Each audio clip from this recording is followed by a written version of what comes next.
Good evening and welcome to the Italian Embassy. Thank you for coming to this very special edition of our Digital Diplomacy series on children in the digital age, organized on a very special day, the United Nations Day that we just recently celebrated. I'm particularly pleased to have UNICEF Executive Director Henrietta H here with us tonight. She will be talking about a topic that is very dear to my fellow Italians, and one that features at the top of Italy's international priorities: protecting, supporting, and empowering children and young people across the world, starting from those more in need. As the 2017 Fund's report on the state of the world children clearly shows, technology, social media, and innovation are having a large impact on the lives of millions of children around the world. While we must strive to harness the benefits of technology, we must never lose sight of the many dangers associated with the malign use of those very same technologies. Dangers that sadly affect in a disproportionate manner the most vulnerable citizens, the children. Children are the future, and closing a blind eye on them, on their needs, means turning our back on our future. And this is why Italy is among the top contributors to UNICEF regular budget. Italy contributes to 33 active UNICEF projects in 18 countries. And I think that just last week, Italy has allocated an important contribution for 2 projects to protect children refugees and unaccompanied children migrants in Libya and Gambia. Italy also hosts UNICEF Office of Research, also known as Innocent Research Center, IRC, in Florence, and is the fund's most important research body. And this gives me the opportunity to unveil tonight a small secret. F for UNICEF stands for Florence. So it is important that we host in this great city, a city of great tradition, great history, that has always been at the forefront of the activities of the international community. Thank you, Mrs. Fore, for being here today. A special thank also to Robert Orr, Dean of the University of Maryland, School of Public Policy, and a former Undersecretary General at the United Nations, and to Suzanne Kianpour, BBC Foreign Affairs journalist and Georgetown Institute of Politics Fellow. Suzanne will help us guide tonight's conversation. Grazie, Suzanne. And now I'm happy to give the floor to our co-host tonight, Stephen Moseley, President of the United Nations Association of the National Capital Area. Thank you.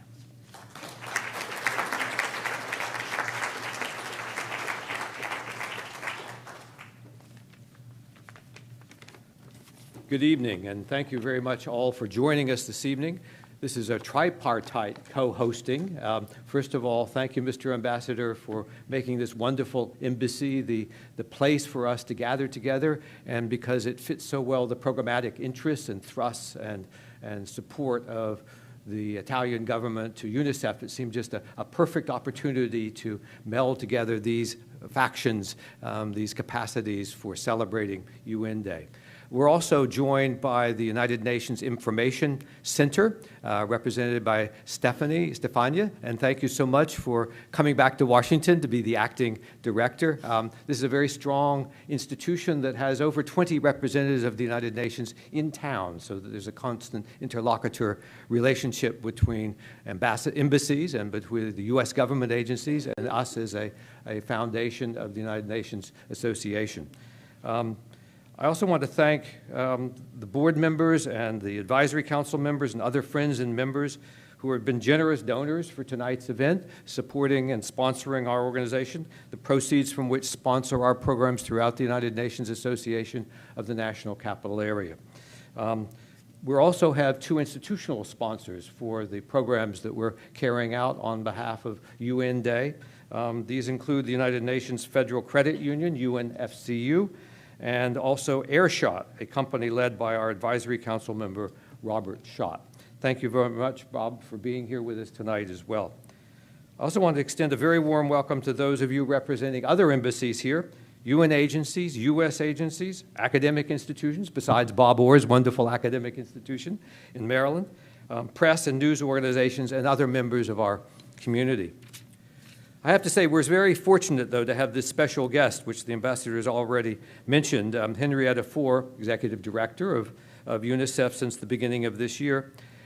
She'll be formally introduced, though, by our moderator, so I'm not going to steal the thunder of the extended background and capacity that you represent. But I just want to say that it's fitting that both Ms. Fore and Dean Orr are here celebrating UN Day with us, because Director Fore has been for many years an outstanding representative of the U.S. and now of the UN, but also as a business leader, a woman business leader, a CEO, bringing high-level and innovative leadership and recognition of the crucial role of international development investments through USAID when she was administrator of USAID, and now, of course, for the Children's Fund at UNICEF. An extraordinary background. Dean Orr is back in our community only a couple of years ago, having been at the UN in key roles and also being a key member of the U.S. diplomatic missions around the world. So thank you very much for joining us again on another UN Day. It was just really extraordinary. I also want to thank and recognize Paula Boland, who is our executive director. I'm the volunteer president, but our real president, if you will, the leader of our capacity is Paula Boland, whom I think you're very, would you just identify yourself? And thank, as well, I want to recognize Andrew Dole, our Program and Membership Managing Director, and their team of staff and interns who have helped work with the embassy so closely to put this together this evening.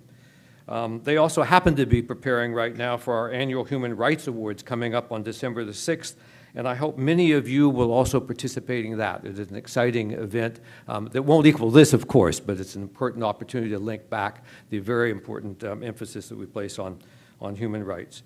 I think most of you know, but many of you aren't members. Our 1,200 members is an intergenerational group from D.C., Maryland, and Virginia.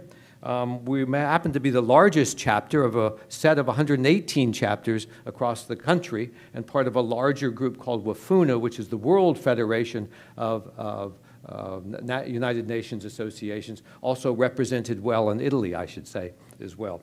But our series of programs here in the Washington area includes our work on advocacy. You can imagine sometimes with the Hill these days that interlocutors about the well-being of the UN in relation to congressional and White House interests, as well as our series of programs on international law, peace and security, human rights, sustainable development and the Sustainable Development Goals, and then our year-round flagship program which addresses children throughout the Washington area. Over 1,000 junior high school and high school students from the 5th grade up are deeply involved on a regular year-round basis in learning about UN issues and how those issues relate to us locally here in our community, a very important linkage to draw. UN Day, as the ambassador mentioned, is officially actually October the 24th. We're a few days late. But I think we like to celebrate this within UN month, within a series of activities.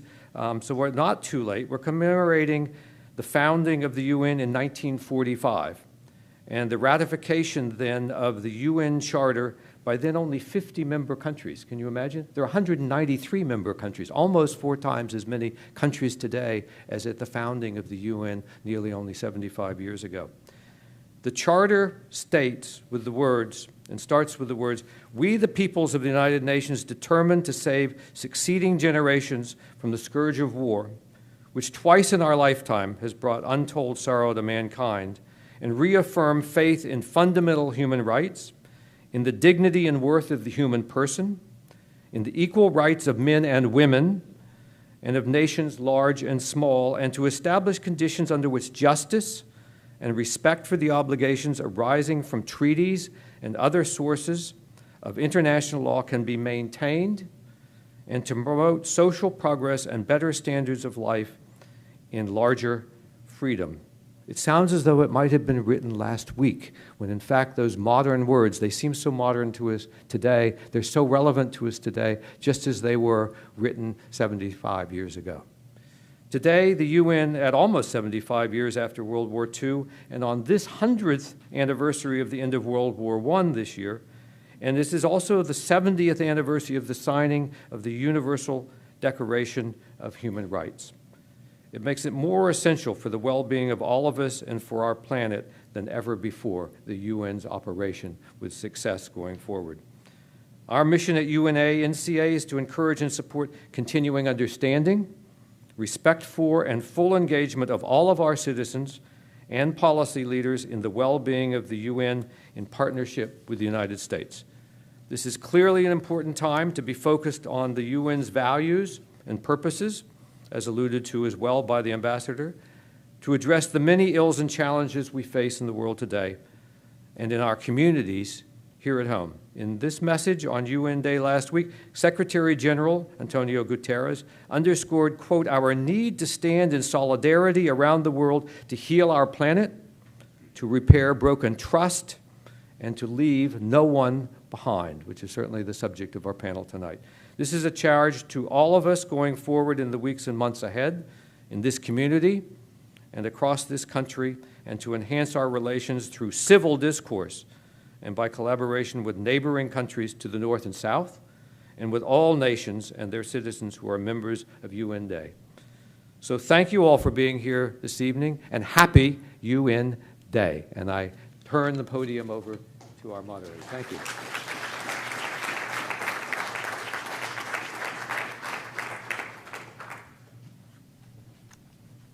Happy UN Day indeed. Happy UN Month. I'm going to keep my remarks short because I'm sure you guys are really excited about hearing from Ms. Henrietta Fore and Mr. Robert Orr. So as mentioned, I cover foreign policy and politics for the BBC, but I'm also a fellow at the Georgetown McCourt, the McCourt School of Public Policy and Politics. It's a bit of a mouthful. And some of my students are here, so we're really excited about that.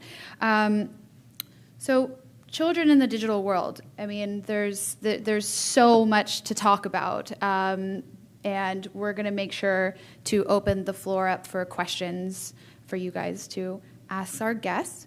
But I wanted to tell you a little story that kind of gets to the heart of what UNICEF did in a report that they put out last year on the state of the world's children, so children in the digital world. In January of 2015, I went to Cuba shortly after the U.S.-Cuba détente was first announced. And as you all know, Cuba is a country still kind of finding its footing in the digital world. But in 2015, when I went there, it was quite a shock, given, my phone didn't work at all. I also discovered that I may or may not have an internet addiction, to the point where I was subconsciously refreshing my email, even though I obviously had no access to my email. But also what was kind of striking was just looking around and seeing people looking at each other face to face, like the human interaction. So this report that UNICEF has put out does draw on both the pros and cons of the digital world, and especially children in the digital world. I went back with President Obama in 2016, and by then there were hotspots that were put up everywhere, and you could see a lot of mostly young people set up in these hotspots and connected and online and engaging in the digital world. By the time I went back on my third trip, which was November of 2016 for when Fidel Castro passed away and we were covering his funeral, I was paying my bills online on the Wells Fargo app in Havana. I was blown away by how quickly that kind of moved on. Of course, when I later spoke to State Department officials about this, they pushed back and said, no, we've still got a long way to go, and actually it's not moving as quickly. So I'm just making sure that I'm being politically correct here on this front. But there is a quote from the report that UNICEF put out, which we're going to be speaking to Ms. Fore about this, that sums this up perfectly in terms of the debate about children in the digital world. And that is, as the influence of digital technology, and especially the internet, has increased, the debate about its impact has grown louder. Is it a boon to humankind, offering unlimited opportunity for communication and commerce, learning and free expression? Or is it a threat to our way of life, undermining the social fabric and even the political order and threatening our well-being? So with that, I'm going to introduce our keynote speaker, Ms. Henrietta H. But also, I wanted to make sure that everybody, if you're tweeting or if you're otherwise engaging in the digital world, you use our hashtag digital diplomacy, and we have our handles up on the screen. And with that, I welcome Ms. Fore.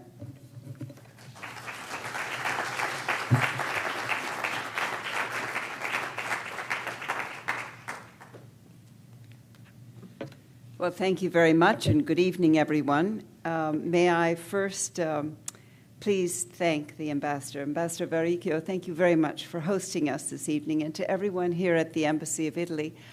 I know that I have found the architecture here stunning, but it is also the hospitality, the conviviality, that sense of piazza that I think draws all of us here. So thank you very much, Ambassador. And I do realize that you have a very busy schedule, and so if you were to scoot out, I would not mind. So happy UN Day, as Steve said. This is a remarkable day. It's wonderful to see so many of you here, and I'm delighted to be with you. As you have heard, Italy is a very important partner for UNICEF as we serve and support children around the world. Our research center, UNA-NCA, is located in Florence, but I am now thinking that perhaps we should bring some of our research here, because there would be a very good BBC correspondent, there would be an ambassador, we would bring Florence to Washington, and this might just be the right mixture, the right collaboration. But we believe that the future will lie in a cross between our research that we are doing around the world and our experiences that are actually on the ground, and we do not have enough time and effort to always trap all of them. So your thoughts and ideas, as all of you are traveling around the world, will also be very useful for us, because this world of children and the digital world is moving very quickly, and we will not see every aspect of it, but we would love to hear from you. And I want to thank the UN Association of the National Capital Area. You have for years been terrific partners. You have been raising funds for Haiti, for tsunami relief, immunizing children against polio, children in refugee camps, and it makes a big difference. So no matter how large or small a donation is, every dollar counts, and we were just talking about the little Halloween boxes trick-or-treating. We really appreciate it, so thank you to everyone who's part of the UN Association here in the capital area, and for your programs on education for children so that they can learn about the United Nations, what it does, why peace is important in this world, and why the United Nations is a part of it. We also believe that many of you have been helping us with global partnerships and talking about multilateralism in the halls of power in Washington, D.C. And that is important, too. It is an issue that Bob Orr and I have talked about for many years, and I know we are both appreciative. At UNICEF, we are only able to serve and support children because of the generosity of ideas and innovations of governments, of businesses, of NGOs, and of civil society organizations. Partnerships are critical to everything that we do, so we need and we appreciate the work that you all are doing to underscore global partnerships and to fulfill our mission. The world that children face is increasingly a complex one, particularly when we think about the technological revolution that we are all living through. Technologies are changing how we live, how we work, and how we relate to one another. Today's children and young people are affected most of all.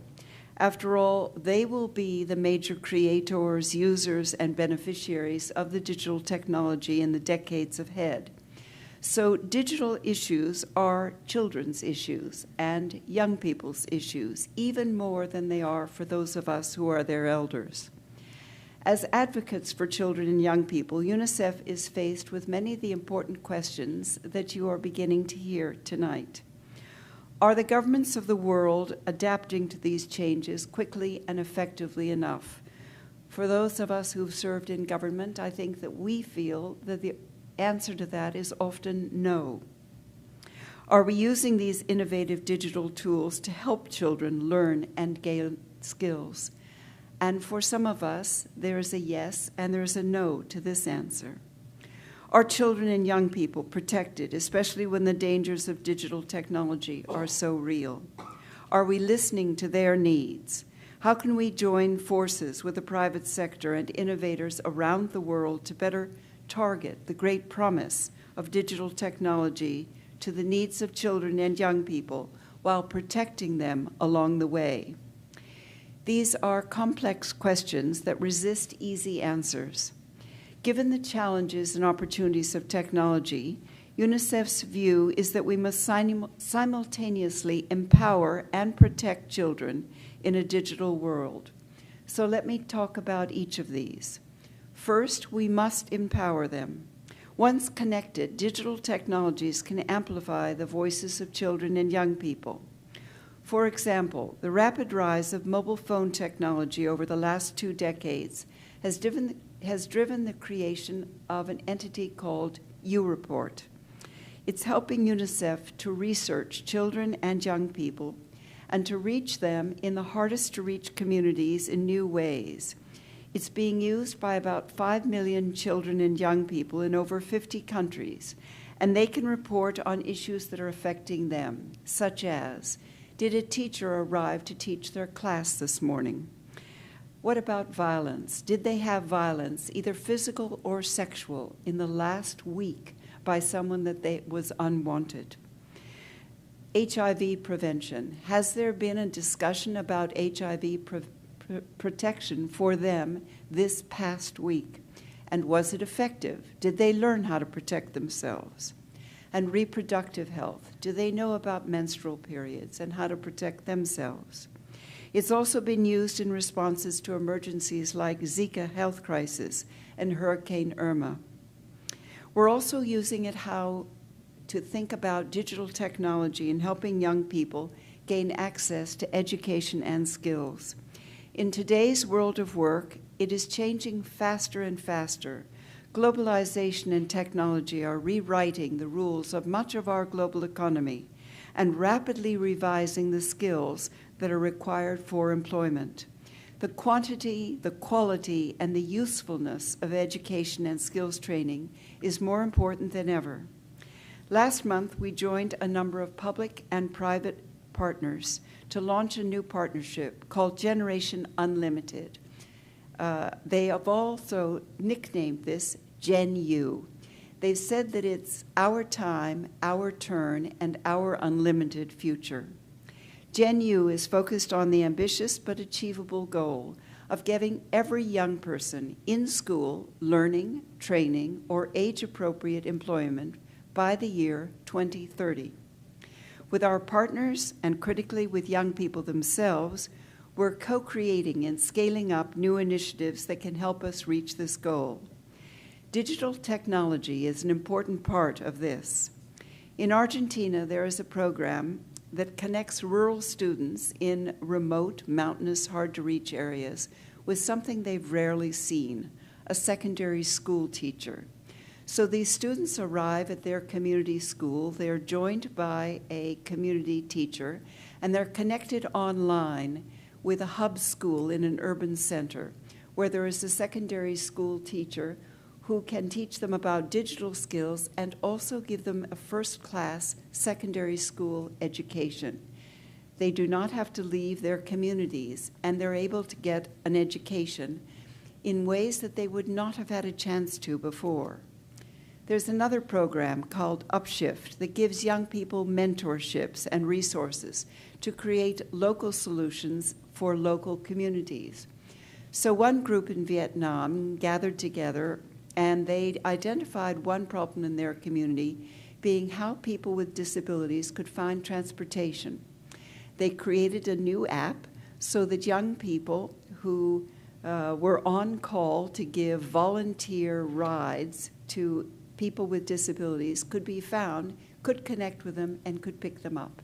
It's been a great success in the community, but they felt they were contributing something to their community. By unlocking the benefits, this also means that we are creating challenges for communities, making the digital world available, accessible, affordable, and open and inclusive to every person in every community. Nearly 1/3 of all youth worldwide are not online. In Africa, 3 out of 5 are offline, compared to Europe, where the number is 1 in 25. This problem is compounded by language barriers, as well as poor access to devices and digital infrastructure. Any efforts to end inequality must include a strategy to expand internet services and devices in every community. At UNICEF, we also see a huge opportunity to bring together public and private sectors, along with innovators and communities around this issue, to invest in broader access at the community level, to develop low-cost devices, to find ways to bridge the language barrier. Instant translation is needed. Anyway, I would be certainly interested in hearing your thoughts today as a point of departure on many of these issues. Second, as we empower and connect children and young people through digital technology, we must also protect them from the dark side of the digital world. Cyberbullying, harassment, exploitation, trafficking, and abuse. Today, 71% of all young people between the ages of 15 and 24 are online. That's compared to just 48% of the total population. 1 in 3 internet users around the world is under the age of 18. So the risk to children and young people is enormous. We must find ways to match the great promise of digital technology with the need to protect these young people from the dark side of the technology. In country after country around the world, UNICEF is working with governments and local authorities to address this issue. In El Salvador, in the Philippines, and Tanzania, for example, we're helping governments to establish new laws and cybercrime investigation units to help prevent online sexual abuse, child sexual abuse material, and trafficking. We helped the Kenyan government establish a national child helpline to connect children who've been abused and exploited online to receive counseling and support that they need. As a part of Ghana's national cybersecurity policy and strategy, we're supporting the government's campaign to raise awareness among young people so that they can stay safe online. In Malaysia, UNICEF is working with NGOs and popular local media outlet, RAGE, or R.Age, on an awareness campaign called Predator in My Phone. The campaign follows the media outlet's months-long investigation into the exploitation and abuse of children that began with online messaging and texting.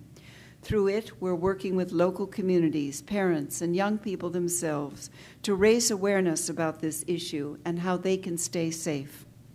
We're a proud member of We Protect Global Alliance, which brings together governments, civil society, and digital technology industry to find new ways to protect children and young people online, with impressive results.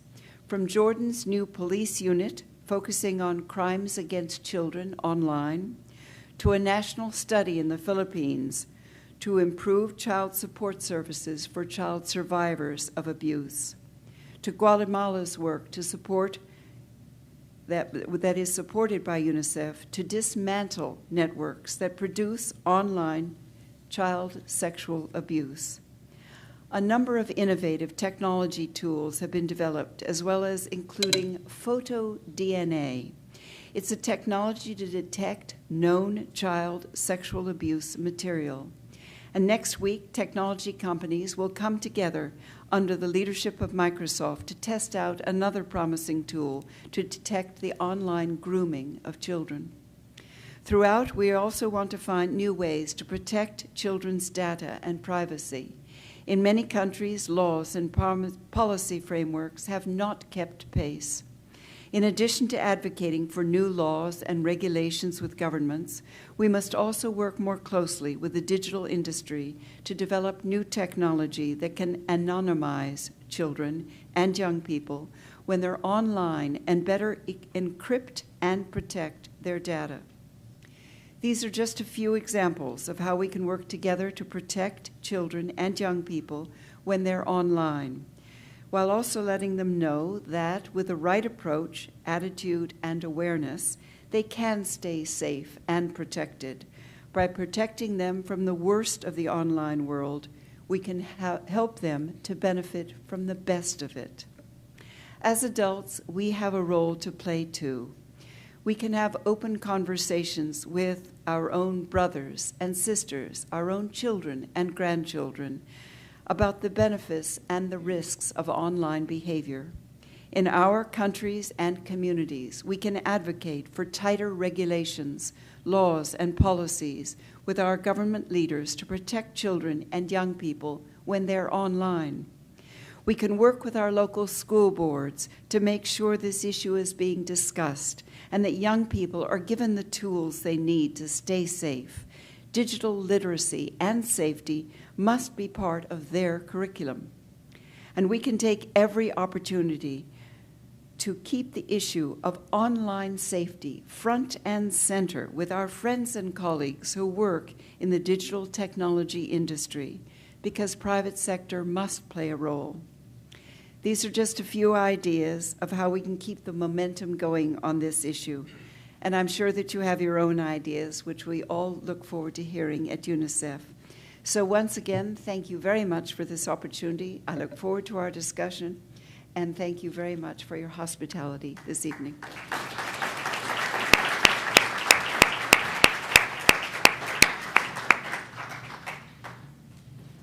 Your microphone is 1, 2, 3. Right, everyone can hear me.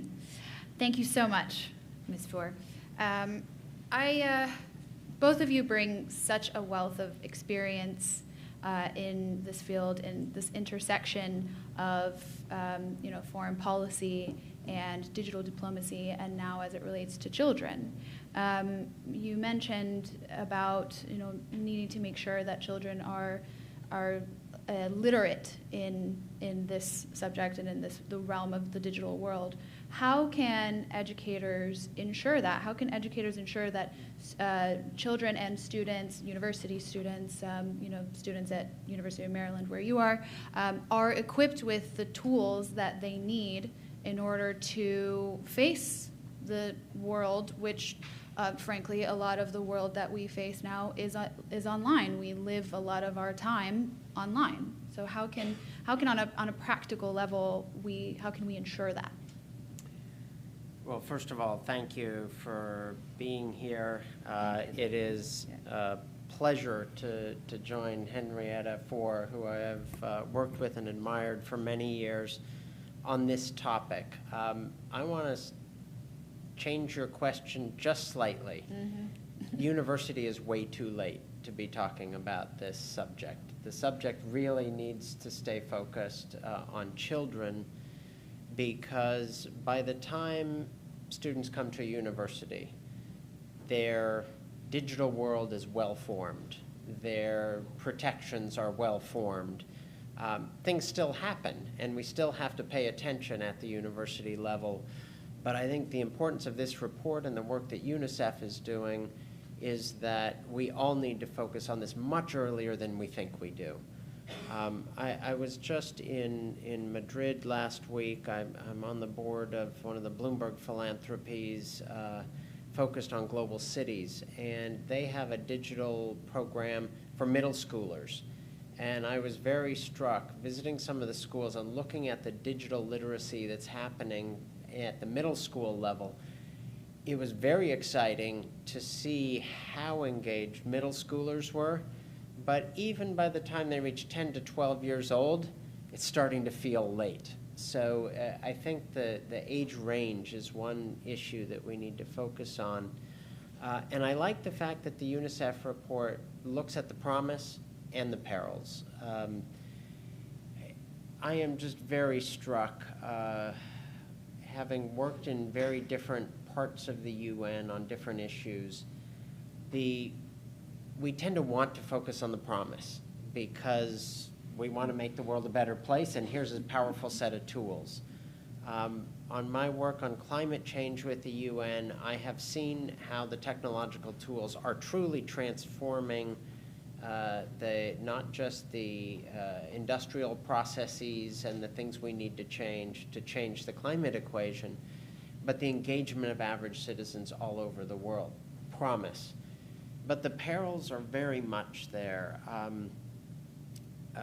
When I was chairing the Global Counterterrorism Task Force at the UN, one of the top issues that I did not expect to take over the agenda was radicalization. And it's online radicalization. And it's a global phenomenon.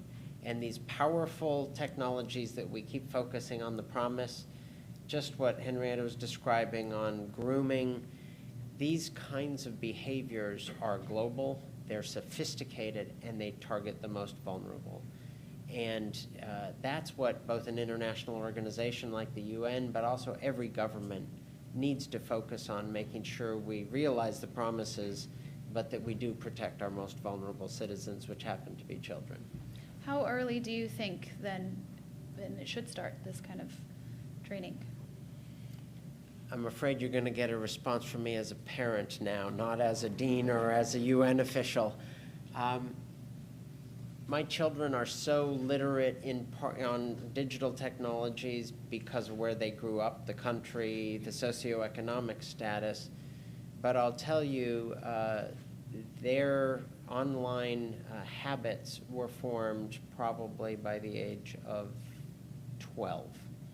That's not a big window to get to, and that's in a controlled environment, controlling the technologies. I guess one comment I would make about this is a global phenomenon. For those of you that are Americans in the room, we tend to extrapolate our own experience on digital to the rest of the world. Well, it just ain't so. Those statistics Henrietta just gave us are powerful. Who doesn't have access? So while I was very interested in the article that the New York Times wrote this weekend about how everyone in Silicon Valley is blocking their children from having a screen, and it's a bit to me like Americans' relationship to food. We eat too much of it and we eat the wrong food.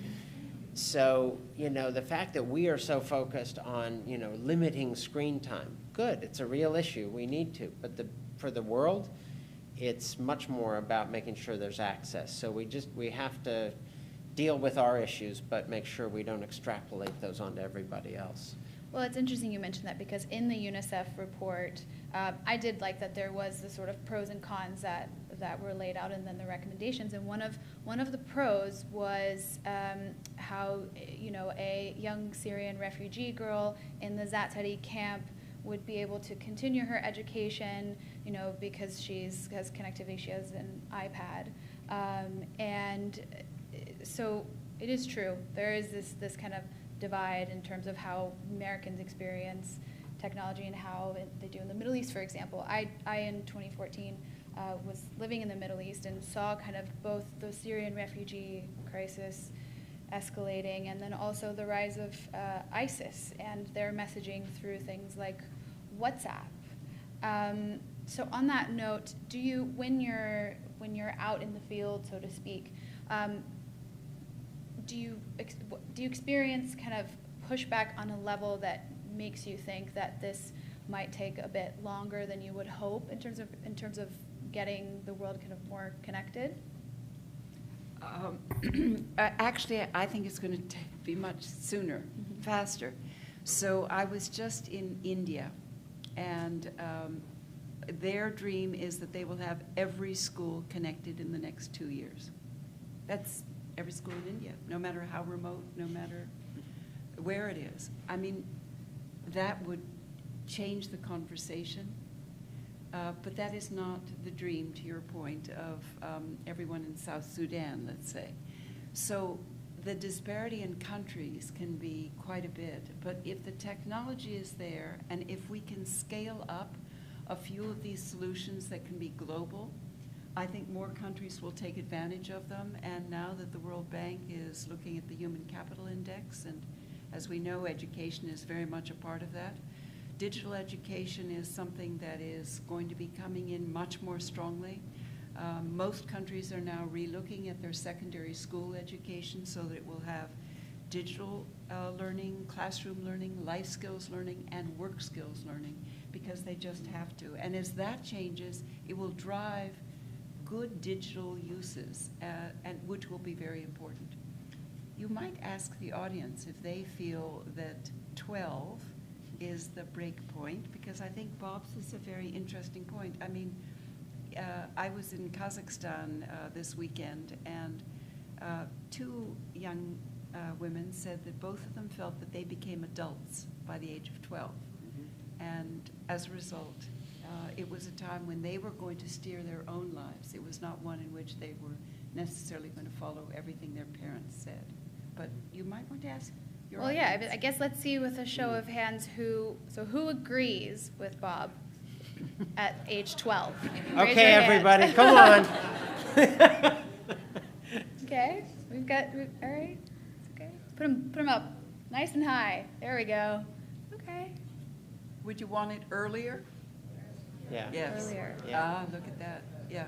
So I guess the 12 question to really is how, I mean, when you look at a toddler using a phone so intuitively, it always just kind of Yeah. boggles my mind. I mean, how soon? When they can speak? Yeah. 3, 4? Yeah. Could I go back to your first question? Of course. So one of the issues that's very troubling if you're an executive director of UNICEF is that you get to hear about everyone's hopes and dreams if they're young, but also about their fears and worries. And they are really worried. A lot of times they will have hundreds of friends that are on social media, but when they really have a problem, they don't have one real-life friend to turn to. And they often do not feel that there's someone who understands what they're talking about. They're living in a digital world, and we who are older are not living in their world. So in Kazakhstan, there was a program that they just put in about mental health, so that you can tell when your friend is not talking to you as often, that maybe he or she is depressed. And they said that they found that at least 75% of their friends were getting depressed. And they hadn't seen it before, but they now have this program that they're doing with UNICEF in which they can identify what are the markers of getting depressed. And the teachers now can look for those markers. It makes an enormous difference, so that friends are bringing friends in to talk to a counselor. Counselors are then bringing parents in so that everyone can get help to that child. It makes a very big difference. And for most of them, the bullying and the problems have come through online messages. They're really worried about it. There's a fear out there, and there's a lack of knowing how to say no and when to say no. And you really could use your friends, and you could use talking to your parents about it. Is that marker based on face-to-face interaction, or is that based on their activity online? It's face-to-face. And for most of the young people, they said that the number one characteristic is that their friend became withdrawn.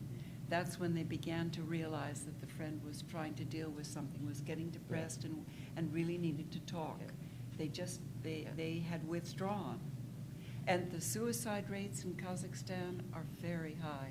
So they're worried. They're number 3 in the world. They're worried about it. And so they put this plan in. It's now been operating for 3 years, and it's really working.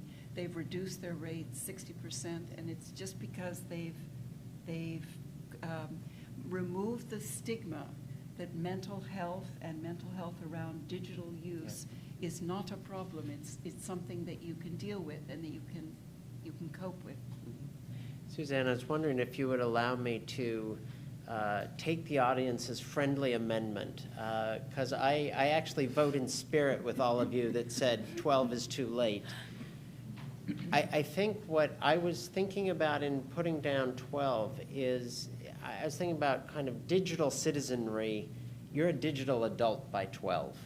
And I think in many ways the fact that your exchanges with children around the world, that they feel like adults at 12 because of their digital life, that reduced adulthood down in many parts of the world because of the digital access. But that's not to say we need to focus on 12-year-olds. It means we have to focus on the whole way there, because you have to be ready to be a full digital citizen by 12. That means you really need to start much younger, and you need to start when screens are available and data is available. So I want to include like both the 12 voters and the pre-12 voters. It really is one equation. These are people that are in development through this period. So even you're first thinking about how to use a screen, in many places that's really at 4 or 5, you know, it's very early. But I think kind of full digital citizenship no later than 12 at least. So that kind of brings up the question then of just childhood itself. I mean, how has the digital world affected childhood? Because, you know, you're saying you're 12 years old. I mean, you're still a child, but then at the same time, you know, it seems like you're kind of expected to be on the same level of adults operating in the digital world. So how does that affect kind of, I mean, I guess going back to what you were saying about mental health, I mean, how does that expectation of being at a certain level at age 12 online, how does that affect your kind of like cognitive development and your experience growing up and just childhood in general? Oh, well, I can give you one example that I heard from a young girl who was in an HIV/AIDS clinic. And she said she'd contracted HIV/AIDS through birth. So she and a number of friends had felt that there was a stigma in class to even talk about having HIV/AIDS. So they didn't want to reveal it to anyone else in class, lest they would not be included. And when her friends found out about the fact that she had HIV/AIDS, they shrank away from her because there were not enough others in the class who had HIV/AIDS. So she went online to find friends, and we found her at UNICEF with U-Report, this online connection. And she began to get information about how to talk about the fact that she had HIV/AIDS. And you know, when you're just coming into puberty, you want to date and you want to go out with people. And how do you tell somebody that you have HIV/AIDS, but it's not really catching, I'm taking my medications, that sort of thing. But she found that it was the peer-to-peer counseling. So I think one of the keys is not so much age, but it's connection with somebody who can connect with the experiences that you're going through at that age. So at 12 years old, if you have HIV/AIDS, you really need somebody who can tell you how to connect with others who are 12 years old and who would be in class. And if you can, and you can get good information, that's what we're hoping to encourage in UNICEF, so that we can get good information online and good spokespeople so that you can learn how to stay safe, but also keep your friends safe, and to also educate so that people know that you want to be inclusive as a society. Those are also the exact kind of people, particular people who could be vulnerable. So how do we really establish protections for people like that? I mean, and also you touched on this, you mentioned a lot in your remarks about working with governments, et cetera, and you touched on this a bit on private sector, but ultimately, what is the private sector's responsibility in shaping children's experience in the digital world? Great issue. I think, like on many things, the private sector is far ahead because the incentives have been there for quite some time. So not just the use of technology, but the use of data. Every medium to large corporation almost anywhere in the world now has access to lots of data. They use it, they develop business using that. When I was in New York at the UN, I found it very frustrating that the UN was not using data in the same way that companies were using data, that they just had data sets, they used them. And so we started something that came to be called the Global Pulse, and it was a wonderful innovation platform for the UN that now UNICEF has really taken the lead on expanding. But the Global Pulse, even the name, came from an intern in my office, because when I said, well, we want to use big data for public good and public settings, and we want the private sector to provide the data, and then we do some privacy protection of the data, but then let those interested in advancing the public good use the data. Well, you know, it's interesting that it took a, 24, 25-year-old, about 2 minutes to come up with a name for this. Well, it's like taking the Global Pulse, I'm like, well, we need look no further. Don't hire that, marketing company to come up with a name. We just got it. But interestingly, now I'm working on the climate change issue for the Secretary General. We have run a Data for Climate Action Challenge every year for the last few years. And last year in Bonn, we had a number of presentations from different parts of the world. We got data from companies. They donated large amount, opened their data vaults. They didn't dump it into a public sphere, but they said, research teams that register through this process in the UN can access our data. And we have data sharing agreements with all the major telecoms companies in the world, all the major data providers. So students now these were college students, college and graduate students, anywhere in the world could go in and say, I'm in Indonesia. Do you have any data that I can work with? Oh yeah, and then they could put their data queries, and the companies with the protected data would answer the queries. Now, many people don't know this, but Indonesia is a data powerhouse in the world. After the United States, and maybe in front of the United States, the #1 tweeting nation in the world. So here, they were doing queries on everything from traffic to HIV/AIDS to fill in the blank. The winning team was a combination of UNAM in Mexico and UC Berkeley in California, focused on electrification of Mexico City. So during this final presentation, I looked down in the front row, and who's sitting there but the Mexican minister. And here this team has just won this competition, and I went up to him to say congratulations. He goes, I came just because I had to show the flag because I had a team in the finalists. He said, I'm going home with an entire new policy for electrifying Mexico City. He said, I had no clue.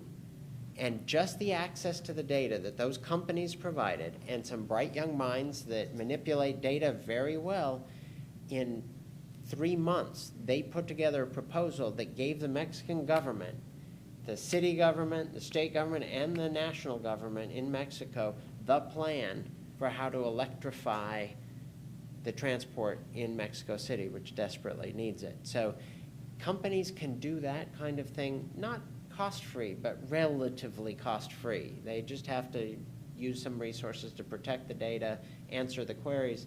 I think the potential for that is huge. And UNICEF has really taken this model and run. Their innovation work, using not just data, but the whole innovation space, I would say, in the UN system, UNICEF is one of those leading the way. And I think you and your colleague from WFP co-chair the UN system innovation group. This is something the UN lagged for many years. We're not as lagging as we used to be, and I think we're actually getting up on the curve, and I hope ahead of the curve, because I think the UN is a trusted source. And again, on UN Day, or celebrating UN Day, companies, citizens, and governments trust the UN in this space more than they trust each other. this is a wonderful use for the UN to use its good offices to broker partnerships with data, with technology. I just think the future of multilateralism depends on us getting even better in this space, because then the companies will share that data. And they've shared this data with the UN. They will not share it with their own governments or with each other or with NGOs. The only institution they will share this data with is the UN. That's a good use of the UN's authority.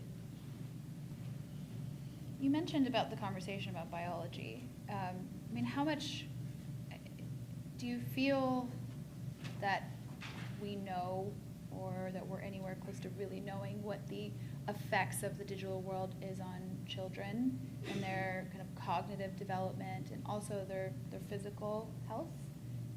Not to mention the socioeconomic impacts, just strictly looking at it from a health point of view. It's a really interesting question, and we don't know enough. So we know that in the first 1,000 days of life, the brain grows, and it grows very fast. But what it's absorbing in that time frame is not as well known. And some schools have started teaching programming at age 2, which is remarkable that at age 2 you can begin programming, but you can. We don't know the effect on the brain of that interaction. Then we know that the brain grows again between the ages of 10 and 13. And this growth is mostly on the parts of your brain that are the governance mechanisms. Most of us here have been through this, so we remember that things changed. We all of a sudden had a governor that was part of, and we don't know in that period of time how digital use affects it. So it's one of the interesting questions we have. We've just launched a big new initiative for UNICEF called Generation Unlimited, which is between this age of 10 and 24. It's the largest cohort in the world today at 1.8 billion. And we know that we need research done. So whether it's Innocenti in Italy, or whether it is in Maryland or here in Washington, we could really use help on it.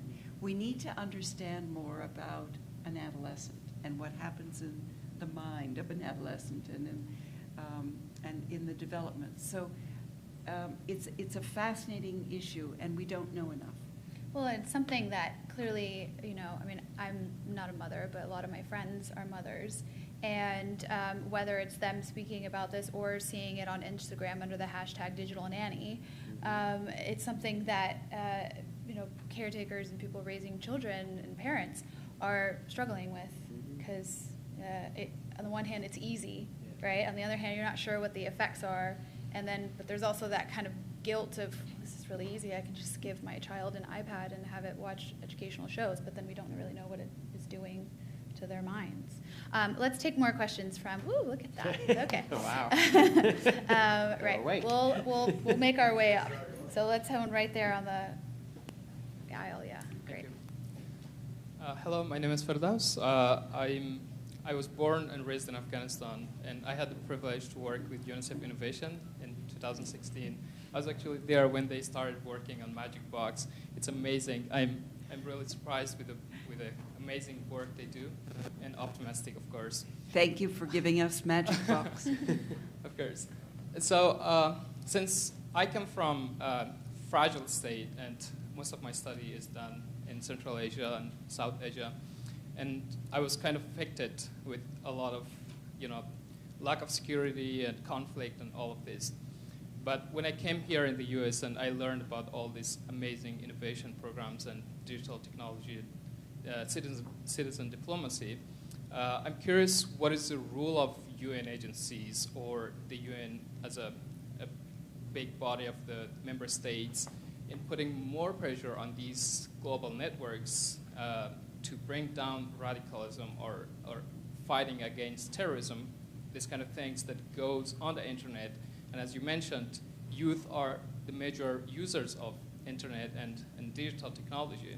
And as you mentioned, radicalism is something that affects the mindset of these people, and they become the most vulnerable groups. So how can we develop this multi-sectorial partnership with local governments, with the private sectors, and major organizations like the UN to filter this kind of messages to protect children and youth. Thank you. No, I think we'll answer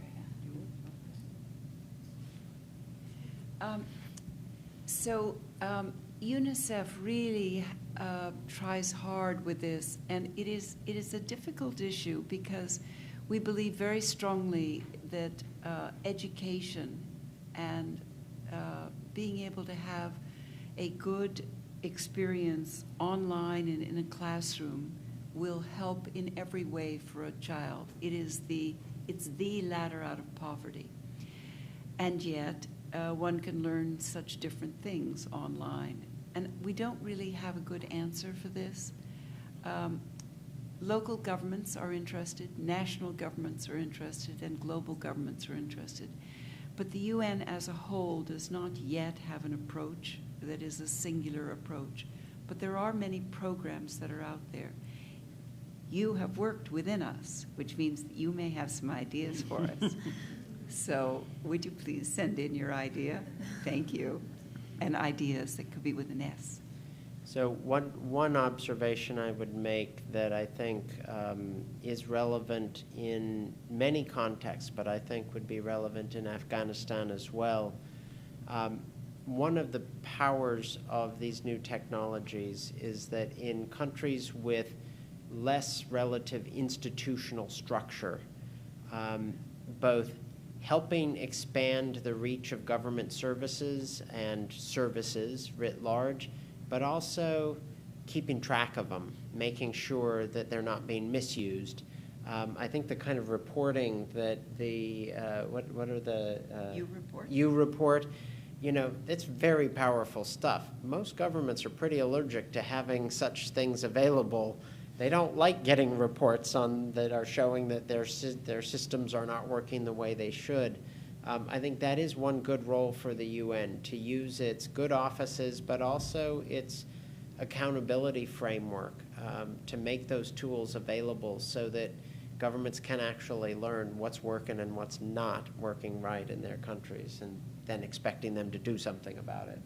Is this you report, is it something that's kind of broadcast publicly, or is it more within? Right now, it is not broadcast publicly. I was about to say, it sounds like that's going to put me out of a job. But what we're trying to do is to both get information out, but also have a feedback so that you get information back. And this will be a great conversation when we have it, but people also don't quite know where it will go. But there is an internet of good things, and so if we can be part of that and keeping that front and center, then that will be a good role for the United Nations. An internet of good things. I like that. I mean, I think as journalists, we're often really good at highlighting the problems, but not always necessarily talking about the solutions or always the good things. So we have a question from Twitter, and then I'll get to your questions here in the physical world. So it's for Henrietta, and the question is, we always talk about educating children, but don't we need to also educate tech companies about the impact they have on children and our society? Yes. No question. The internet of good, is that something that you would like to go in and discuss with Mr. Zuckerberg, for example, or Jack Dorsey? I mean, is this something that you foresee could be a collaboration of sorts? Yes, absolutely it can be. And in the years that lie ahead of us, it's going to be a public and private world. The solutions cannot be on just one side. Governments they just don't have enough reach. They don't have enough money. They're too slow moving. It's hard for them to keep up with the private sector. So it's going to have to be a conversation, and we're excited about it. We are leaning into it. We are running forward in it. It will be a very interesting, useful, effective conversation. And so it's just, we are on it. Sounds like we have another panel that needs to be had. Let's have the lady right here in the second row. Thank you very much. So throughout the panel here, we heard about how the digital world for children, the benefits of it have been largely seen in educational rewards and having greater security, and how it's been used as an effective tool for reporting on the ground. But myself, I'm a graduate student in international relations, and I really enjoy hearing about and seeing examples of global connectedness. So I would like to hear more about that global connectedness idea, because this is huge. If you have children or adolescents in populations which have previously been isolated, having this new exposition to cultures, people's ideas, and essentially countless promises, seeing how technology serves not only as a window, but as a platform for these children and adolescents to the future. I was curious about hearing your thoughts, where you foresee that direction going. No, I think it's one at a time. So this is going to be a fascinating time period. One of the statistics we have is that we believe that 8 out of 10 young people today in a low or middle income country is going to be working in the informal sector. They're not going to have jobs the way we do. So it means they're going to have to be entrepreneurial, and they're going to have to learn a bit differently. But if you imagine a world in which entrepreneurs are talking to entrepreneurs, and that everyone is trying to create local solutions to local problems, it's really going to be fun. I mean, we're going to be filled with lots of creativity and energy and purposefulness, and it's going to be a way to get livelihoods in place. I was just in India, and there is a program that you may know about that's called Swachh Bharat. It's Clean India. And so it is trying to work on sanitation, making all villages open defecation free. So it means that there are latrines being built in every school, one for girls and one for boys. The market there now, they think, is about $32 billion worth, but it's going to $62 billion.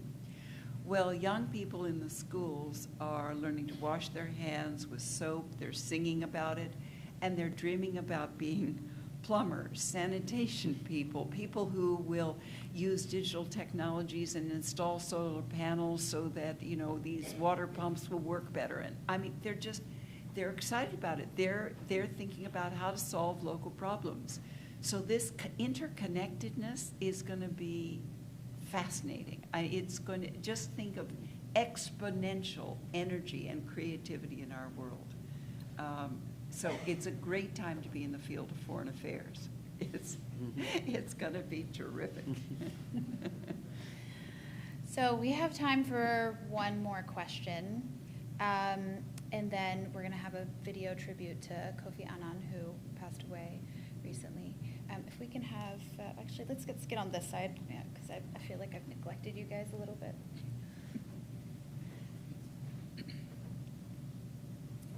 Thank you, and thank you all for sharing. My name is Kainsala, and I'm West African. In my part of the world, a lot of people's connection to the internet is through one product by a certain company.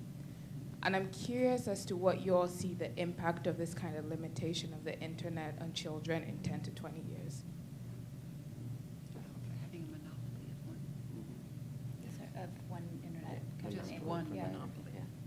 Do you want to go first? One observation, Kanisola, that that reality is not limited just to Africa. In fact, it's in many countries, this kind of monopoly provider, or even if not a formal monopoly, a single major provider does have implications, because it not only can limit access, it has political implications competition works in certain ways. When there's not competition, certain bad habits can grow. And I think that while tech companies would like to just see unending expansion of their products, there is a case to be made that we really do need to make sure that there are options in this space.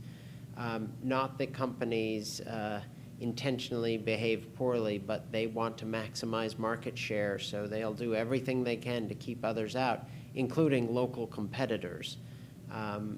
It's why having, in particular in Africa, I would say African-based providers is really important, and multiple.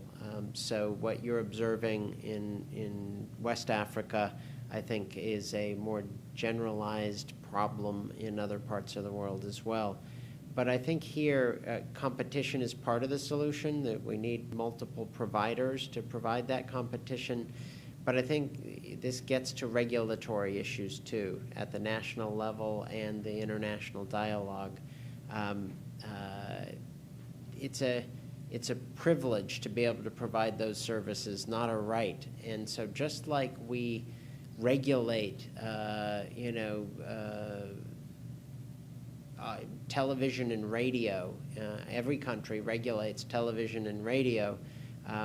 This is a space that is growing exponentially. There is a role for regulation, so we have to look at both the competitive side, but also to make sure that some good rules of the road on the regulatory side are agreed.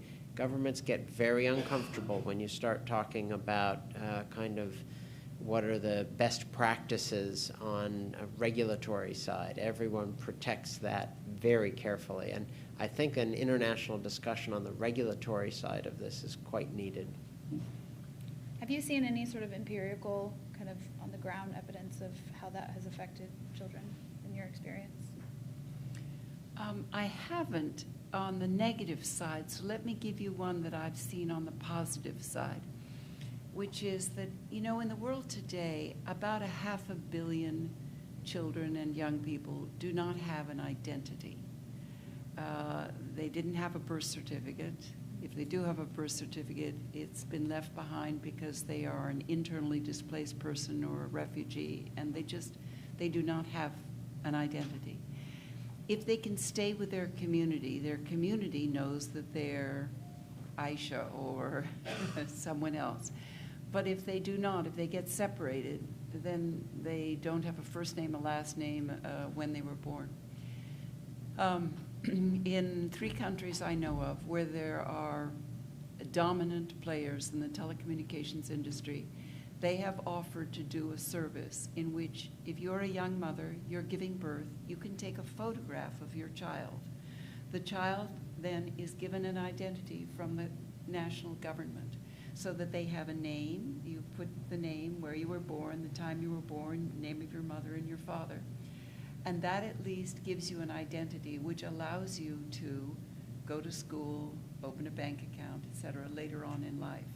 And they're doing it because they're the dominant player, they're asked to do it, and they can do it. And so now just this last 3 months, another 1 million children just got an identity. So there can sometimes be a benefit to it. Well, thank you so much for joining us. Thank you for your questions. We also want to remind you to, unless you guys have any closing, do you have any closing remarks that you want to make sure that you impart? Happy UN Day. Happy UN Day, exactly. We want to remind you to join us for a reception afterwards. And with that, we will bid you adieu. Thank you.